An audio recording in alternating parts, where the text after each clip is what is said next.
Hello and welcome to this episode of the Independent Dealer Podcast. We appreciate and thank all you guys for tuning in week after week. Really just so impressed with the growth of the podcast. It's been awesome. Luke, are you happy? Hey man, I'm always happy. This is so much fun doing this with you. Welcome to the Independent Dealer Podcast, the podcast for auto dealers to learn and grow together. Here are your hosts, Luke Godwin and Jeff Watson. You know, it's been on my mind. We always have the conversation and the argument of like, where are we going to get more leads? You know, is it going to be Car Gurus? Is it going to be Cars.com? Is it going to be Facebook ads? Is it going to be, giant gorillas in the parking lot? And what I've come down to, and I keep coming back to this is, man, our most valuable customer is the one we've already got, right? 100%. And if you look over anything, any industry, no matter what it is, your lowest cost to attain a customer is the one you always have, right? Yeah, you've got them. Now, what we need to do, Luke, is we've got to turn them from customers into what we call raving fans. Right? Right? Yeah, evangelists, super fans. People that are not just going to come and say, hey, I had a pleasant interaction at Godwin Motors. They're going to say, I love those guys. That's where I buy my cars. That's where I'm going to send anyone to buy my cars because X, Y, and Z reasons, right? 100%. Luke, let's get a little bit into why these current customers are so valuable. And I want to walk people through a calculation here. So we're gonna talk about the customer lifetime value, right? So when you sell a car, Luke, what is your average gross profit on a car? So, or the group average, let's say. I think if you look over industry average, if you're in retail, I think you're going to probably, if you're not a crazy V-Auto person, and I'm not downgrading V-Auto people, so don't send me hate mail, but if you're a normal retail company that does it, you're probably going to average, let's say, a good one's going to average into 24 or so gross, and then hopefully they're making, 15 or so on the back end. So let's, look at that. But, in the buy here, pay here industry, I think you're probably, on the bottom end at $3,000 and up to $5,000, depending on what your model looks like. Right. Definitely. So for let's say $3,500, just kind of land in the middle of all that. Your typical gross profit. Now, obviously, buy here, pay here people are going to be a little bit different. We're going to have some finance income as well. I'd like to account for that as well, because obviously we've got interest. We're taking the payments. We're doing that whole process. On top of those two sources of profit, you're also going to have things like late fees. If you're doing buy here, pay here, you're going to have service income, Luke, right? I think you get a lot of service income there. We do, and that's a big thing to look at as well. That service income is a big piece of the pie, and if you looked at it at a franchise dealer, they would tell you it's the biggest piece of the pie. So you cannot underestimate the amount of the service income is important to this. Yeah, and if you have something like a CPI product that you offer, that's going to be another huge one that will add up over the course of that lifetime. So for me, or warranties too, because if you're selling, if you've got your own reinsurance company, not just the CPI. You can talk about, the gap and the service contracts that you're selling to these customers as well. Yeah. So for me, I look at my averages and then I'm going to take out my repo rate too, because I know that I got about, I think anywhere from 20 to 24% of my loans go south. So I want to be kind of realistic, but my calculations say that a customer over the lifetime of their loan and their purchase is going to make me somewhere in the $6,000 area, right? Yeah, that's pretty decent. Like one customer, and that's without service for you. Yeah, that's with minimal to no service, a couple of late fees maybe here and there, $6,000. You know what I'm saying? It's pretty good.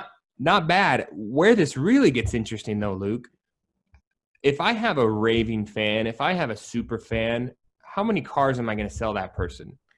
So you're going to always sell that person cars, and you're going to probably sell that person's kids' cars. You're going to probably sell their sister and brother's cars. You might sell their mom and their daddy cars, and everybody else that they talk to every day. So that number can be exponential really fast. It can be huge. So say I sell them 5 cars over the course of our relationship, right? Every 3 to 5 years, they come in, trade in, upgrade.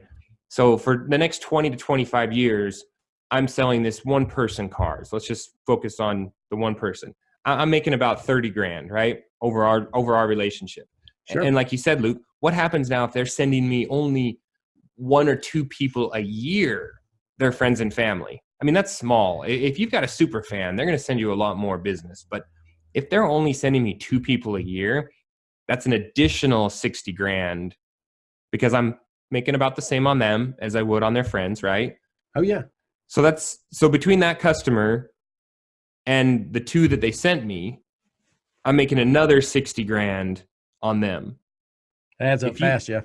If you times that by the 5 years, we're talking $300,000, right? If I have one super fan buying a car from me every 5 years and sending in two of their friends every year, that customer is worth 300 grand. That relationship, that lifelong friendship is worth about 300 grand to my business in bottom line profit. I'm not talking about, sales.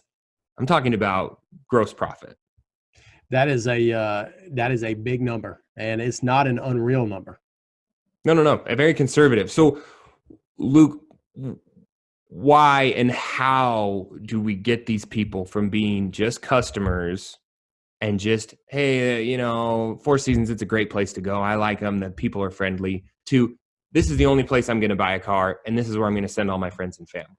So that's the key. How do we do it?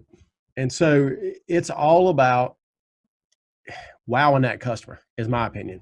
There's some people in the industry who are just amazing at this. One of the people that really sticks out is Tracy Myers. Now we all should know Tracy Myers, and we've had him on the podcast before. But that guy gets it. He understands how to annoy a customer, on the front end, and he would even say that because of his advertising. But he also knows when the customer gets there, what do you do?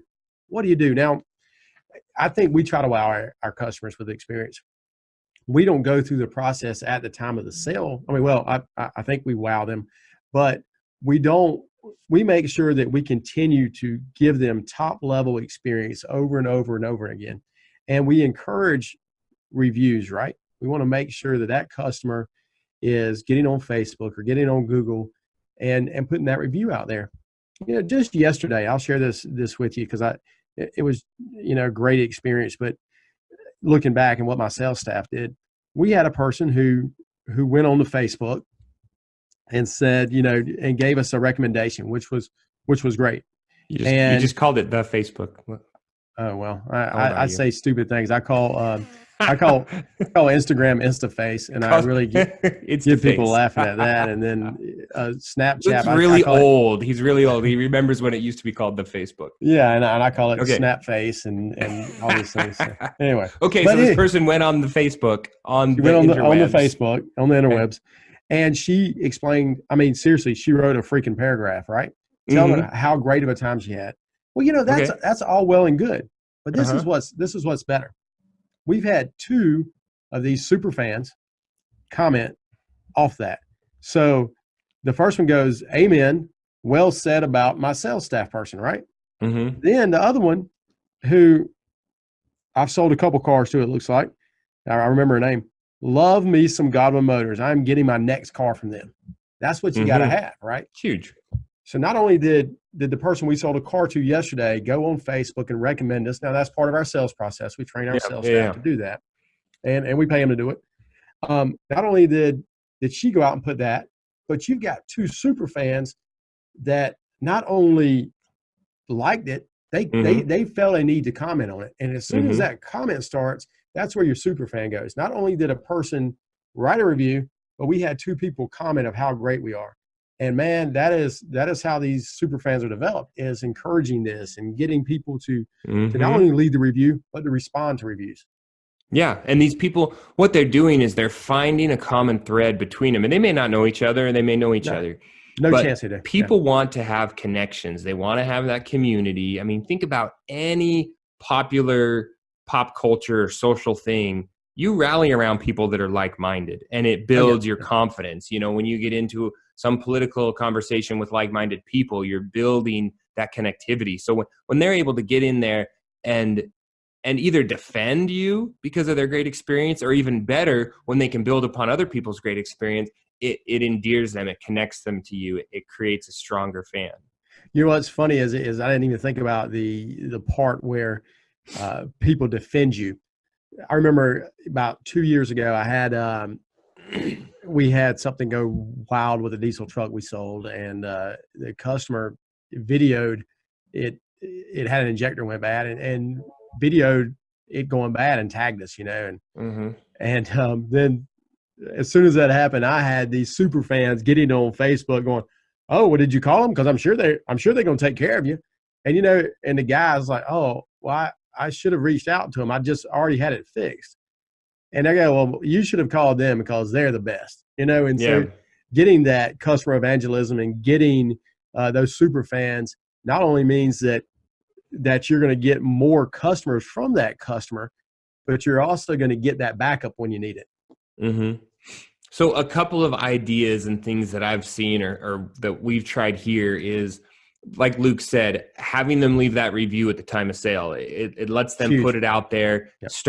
start feeling comfortable with, hey, I'm okay letting people know that I bought here at Godwin Motors. I'm comfortable letting them know that I'm on their team. Part of it is making sure the experience is good when they're in the dealership. Are they treated well? Is the time, the purchase time, is it a 2-hour process, or are you getting them in and out in a reasonable experience? So much is about the customer experience, right? It's about how is the customer feeling when they're at your dealership, when they're interacting with your staff, when they're leaving. We can all race to the bottom and try to give someone the lowest price, but having a good experience and a good interaction and enjoying the purchase process is huge. I think it's more important than price, honestly, to a vast majority of customers. I know that if I've got to pay a little bit more to get a better experience, I'm going to do that. I will not walk into a Walmart. I'll go to the Target. I'll drive across town to go to Target because I know my experience at Target is going to be better than my experience at Walmart. People may say, well, that's elitist, you're stuck up, this, that, and other. You are. I am. But no, it's true in any situation. That's just the way it is. We know we're going to go pay a little bit more at the fancy restaurant. We know we're going to go pay a little bit more to have the better seats at the event because we're going to get treated a little bit better. We're willing to pay for that, Yeah. And everybody should be, in my opinion.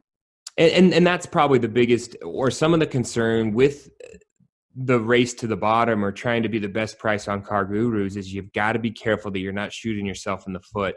You're dropping your prices so low to get people in the door to try to sell that then you feel like you can't over deliver because you've already under promised and you've got no room to over deliver or give them a little bit more at the time of sale or have a little bit nicer showroom or follow through on that one thing you said you should have done.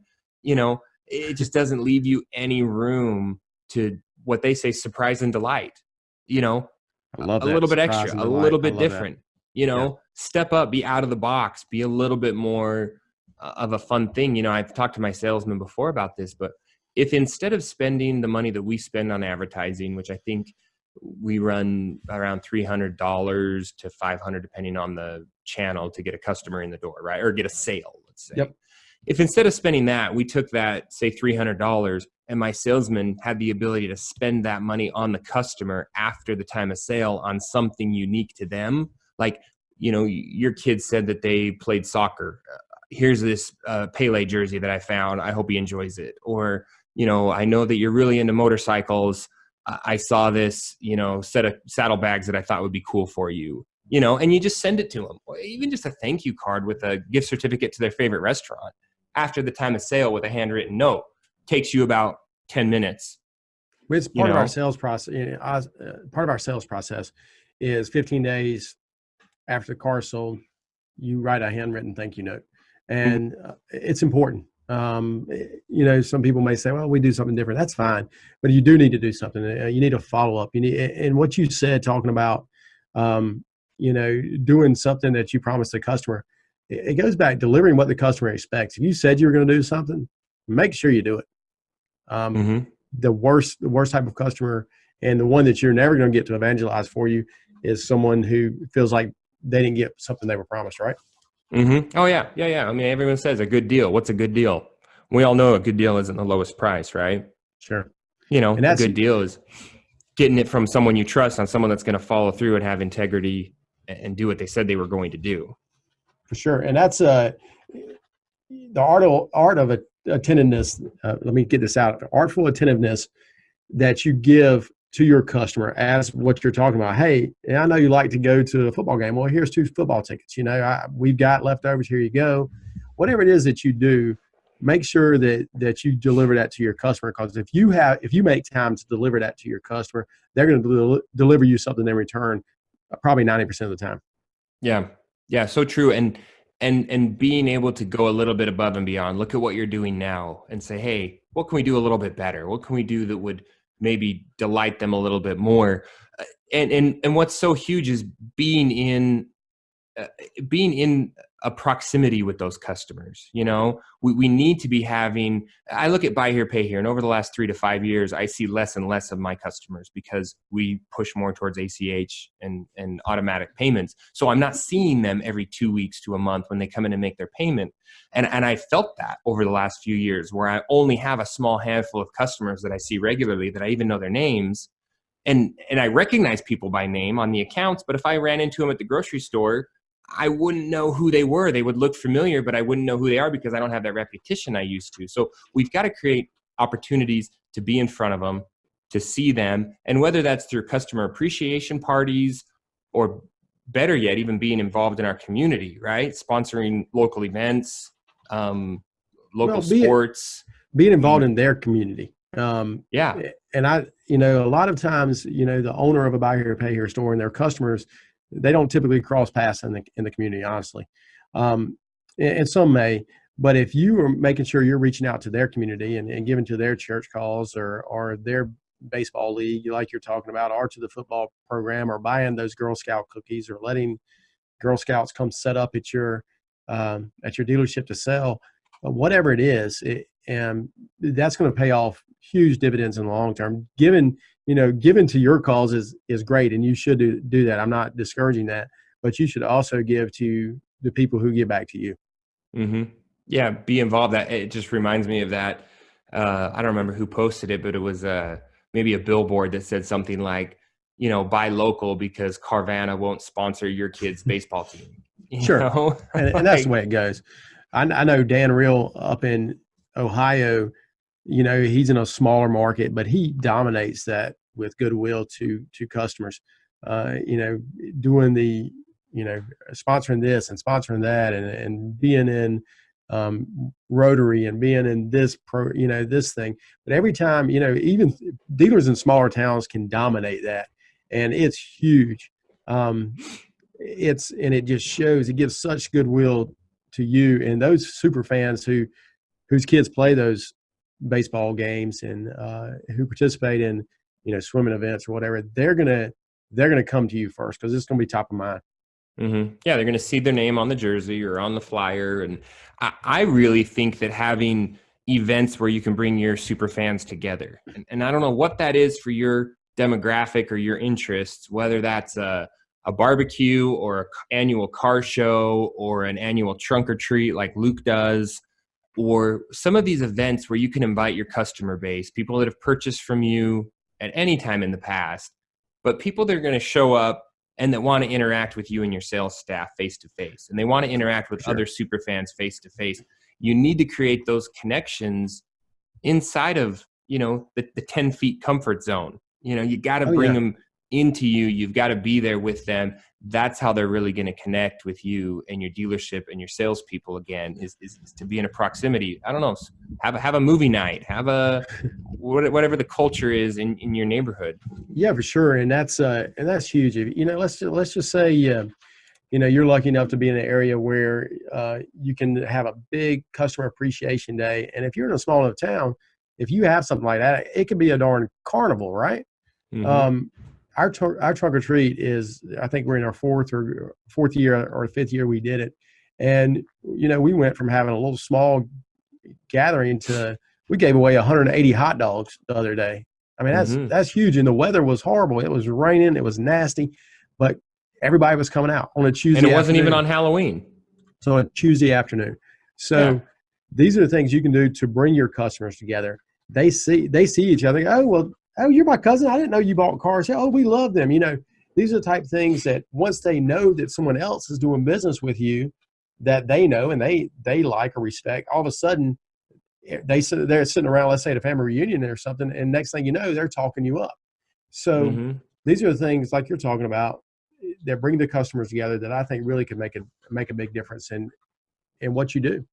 Yeah, absolutely. We've all had that time where we've had a customer sitting in the showroom, or at least us buy here, pay here folks, and we've had a client come in to make a car payment, and they see each other and they're high school buddies or they work together. I didn't know you had your car here. Oh yeah, I buy here all the time. And it's like all of a sudden this connection and camaraderie, and guaranteed that person sitting in your showroom is going to buy the car because they now have, that connection.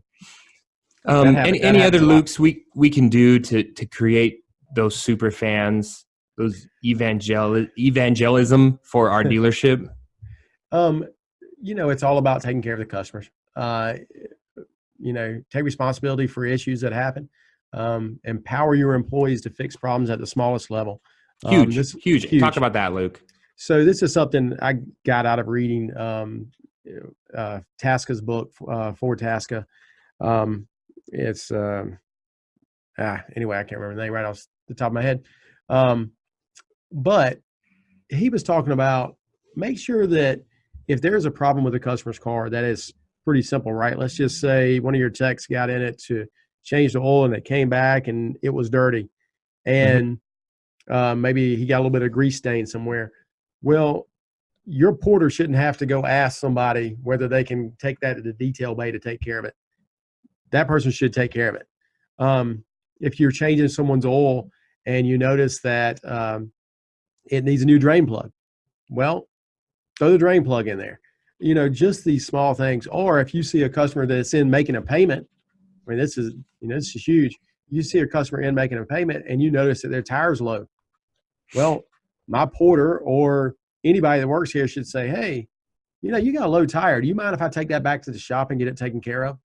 But things like that just really, really make a big difference. And if a customer walks in and is angry, let's say that let's say there's a collection issue and they're talking to your collector and they're mad about an issue with their car. And your collector should be able to go, you know what? I've heard you say this before. You need to bring your car in. I'm going to make sure it gets taken care of. So these little things that can make that customer understand that you care and that you're going to do what you say, or maybe you didn't say it, but makes them believe in you and in your company, and that's huge. Yeah, and the thing that stands out to me, Luke, is I hear dealers right now all screaming, I don't have the time for that. I'm just trying to keep the wheels on the bus and keep going down the road. I would say, go back to the math. If that super fan could make you $300,000 over the next 5 years, wouldn't it be worth it to find a super outgoing, bubbly customer service coordinator, customer service success person, maybe one dedicated person that you had to pay, I don't know, $2,000 a month to? I mean, I don't know, $15 an hour maybe for someone respectable. And their whole job is just to surprise and delight, just to make sure that your service shop follows through, just to make sure your salesman follows through, just to make sure that the complaints get handled timely. I've been pays for itself, right? Sure. I've been that dealer who did everything themselves, bought the car, made sure the car, got detailed, actually put brakes on cars. I've done it all, made the collection calls.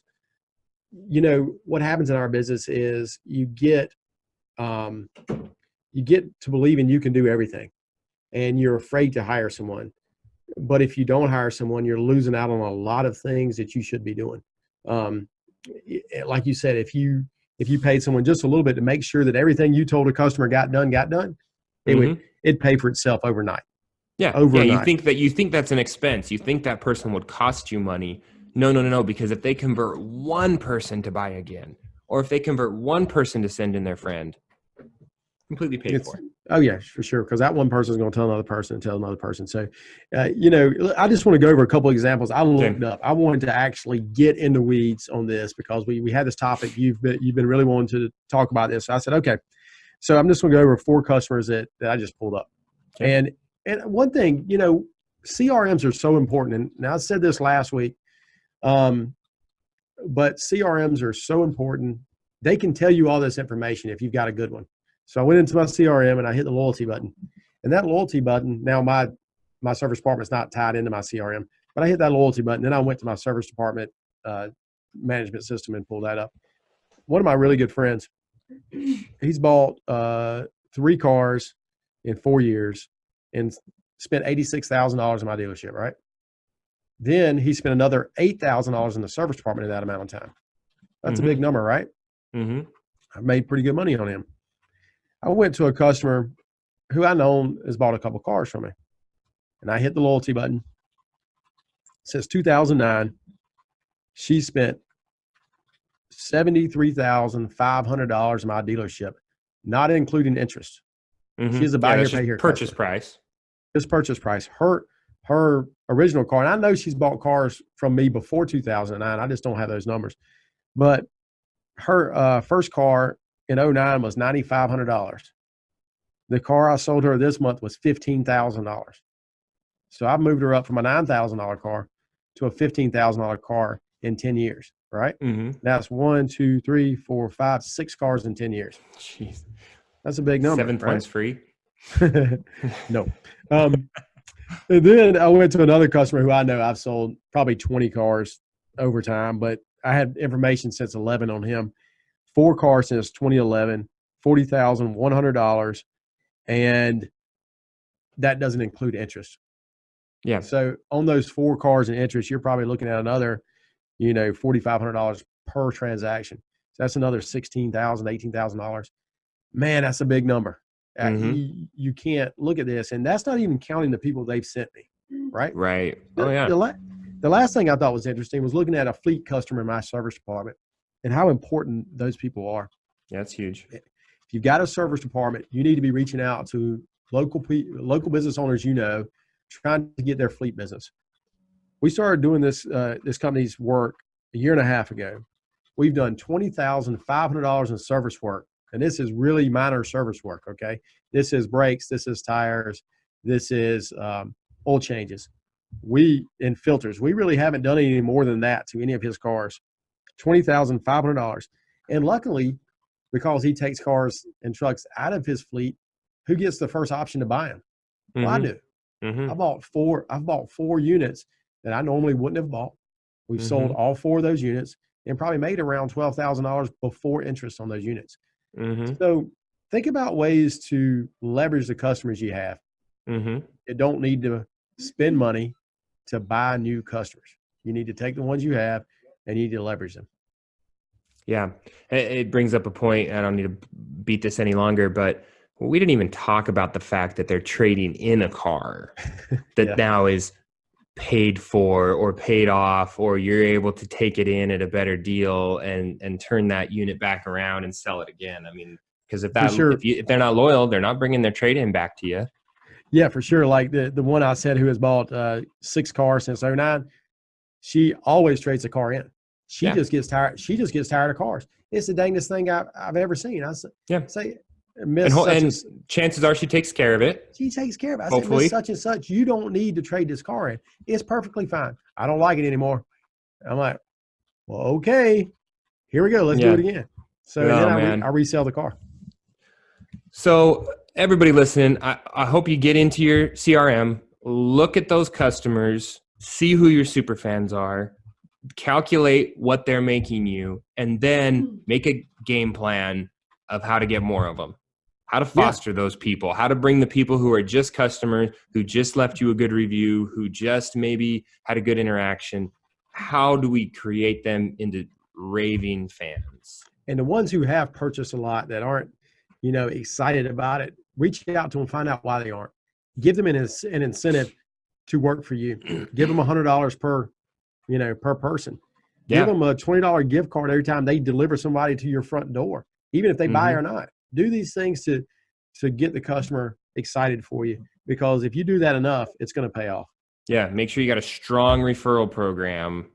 Luke, you do our referral program is 100 for the first, 200 for the second, 300 for the third, 500. That's awesome. We have a really strong referral program for our customers, and we want to push them because we know that those are the best the best people, friends of our friends, and the sales are easy because they've already built up the trust in us because of what their friends have told us. And what's funny? The financing is easier too, because there's nothing worse in the world than if one of my biggest fan customers brings someone in here, they buy the car and they don't pay for it, and it gets repossessed, because that customer is going to ask that customer, what happened to your car? Yeah. Good skip tracing tool too. Well, and it gives a little more pressure for them to pay for the car. Mm-hmm. Awesome. Everybody, thanks for listening. Hope you learned something great today. We're super excited for next week's episode as well. We've got some great stuff lined up coming up in the next few weeks, and we just really appreciate you guys paying attention to us, listening in. We really appreciate the reviews that you guys have left on iTunes and online. I mean, Luke, it's awesome. It's great. Awesome and to see that people are paying attention. I love it. Keep it up, guys and gals. All right. Talk to everybody next week. Yeah.